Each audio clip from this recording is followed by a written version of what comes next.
to white folk. Jasmine Crockett, how dare you? You got to be nice to white folk. They don't like all that aggressive Negro antics. See the way I talk to white folk? I talk to them real good. I don't want to get daddy mad now. The President of the United States, he run a good country for us. Look at us. We's free. We eat food. We get to dance. We get TikTok. We can do Instagram. That's a good man. Stephen A. Smith, Stephen A. Smith. You at it again, man. ESPN, he talks his shit, always has talked his shit.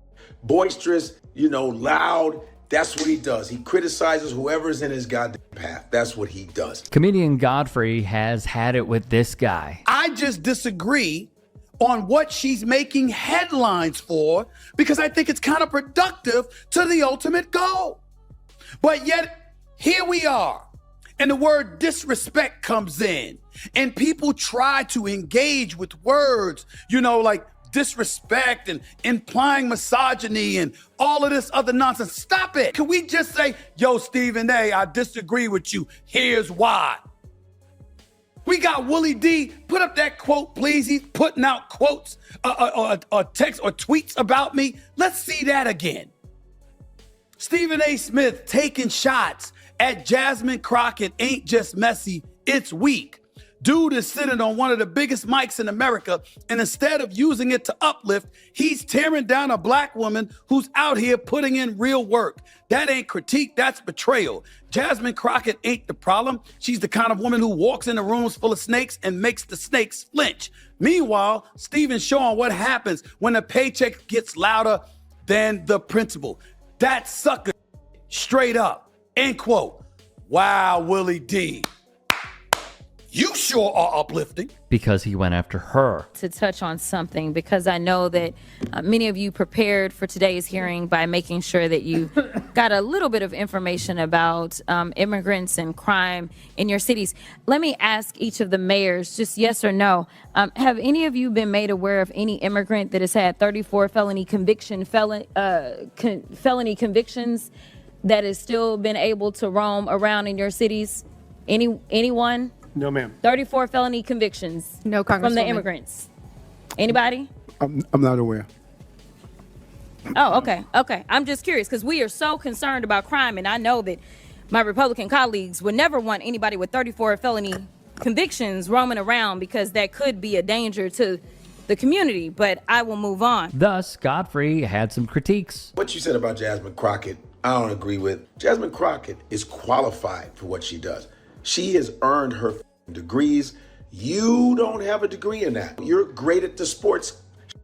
She don't try to correct you on how to talk about sports. And you're telling her how to talk to the president. How is she supposed to talk? She's doing exactly what she's supposed to do. She has more balls than most of these motherfuckers in the Democratic Party have. She speaks up for people's rights. She speaks up when she sees something wrong. She's calling it out the way Jasmine supposed to call that. That's the way she does it. I just don't like the way you're telling her how to talk. Her style is bad because she's right on point. She always has facts. She reads people. So what's the problem, Steve? This is what frustrates so many about, let's be real, a celebrity like Stephen A. And so when men are frustrated with this system, it feels like they fight us. And I would put Stephen A. Smith in that category too. I'm mad at y'all for having joy. I'm mad at y'all for having success. I'm mad at y'all for surpassing us on college campuses. And so it's a small sect of men that are so angry and hurt that they're willing to align with the people who oppress us. What am I getting wrong? Because if you listen to Stephen A. Smith and you find anything other than some absolute pure self-hating little dick energy nonsense from that half-witted idiot basking in the non-existent rays of his own ignorance, it is sad to me that he even gets an audience of black men. Why aren't black men right now saying, F Stephen A. Smith, we banning him, we not listening to his podcast, we're not watching his show anymore? That's what black women do. We organize. Yeah. Tiffany Cross put it in perspective. So I resent the fact that she's being talked about as someone who's just showing up for a show. This is someone who is working very hard to get the needs of the American people's interests met and those of her district. And now, speaking of her district, did you know that the Republican state legislature created a district map for Jasmine Crockett's district where they carved her house where she resides out of her district? Does that sound like a group of people who want to work with her? Would you work with someone who is calling you out of your name and calling you low IQ? Would you work with someone who has people in the House of Representatives who are making fun of your appearance in Congress? That is actually how we got to beach blonde, bad built butch body. Angela Rye also took a blowtorch to Stephen A's narrative. So I just want us to be very clear about the challenges ahead and the fact that, yes, the most disrespected and unprotected person in this country is the Black woman. Now back to Godfrey. Look at the way you talk about your sports. You gonna tell me that I'm not talking here. I know him. And he is horrible. It was abysmal. That's you, man. No one's telling you how to do that. That's how you make your money, by using your style. Jasmine has her style, and I think it's wonderful and refreshing to strong Black women. Yo, man, you should be on her side. We should be protecting someone like Jasmine Crockett. F that, right? I call her Jasmine the Rocket Crockett, man. The Rocket. You understand? You got to be protecting her. You kind of played her with that. Come on, Steve. Come on. Let me be straightforward about a few things. Stephen A. Smith is a performer. Full stop. Whatever he once presented as journalistic integrity has long since been replaced by performance.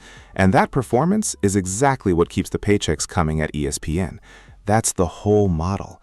That's the reason they re-signed him and keep him front and center. And to understand why ESPN leans so heavily on personalities like Stephen A. and Pat McAfee, you have to understand where ESPN actually stands right now. Outside of their live sports broadcasting contracts, they are fighting to stay relevant. Those league deals are essentially keeping them afloat. Take those away and the picture looks very different. So they invest in loud, watchable personalities because those personalities still draw eyes. Not as many as a live game, but enough to matter. Now, what people need to understand is that this performance didn't happen overnight. Stephen A. has been deliberately sharpening this craft for years. He appeared in soap operas specifically to improve his on-screen presence.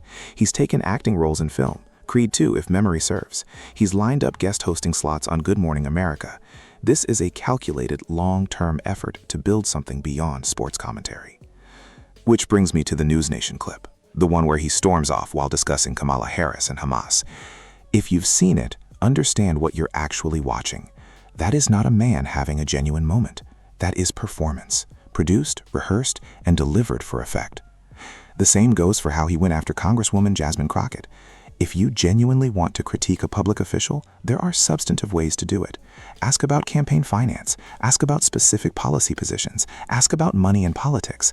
Those are real critiques, straightforward and defensible. Instead, he attacked the way she speaks.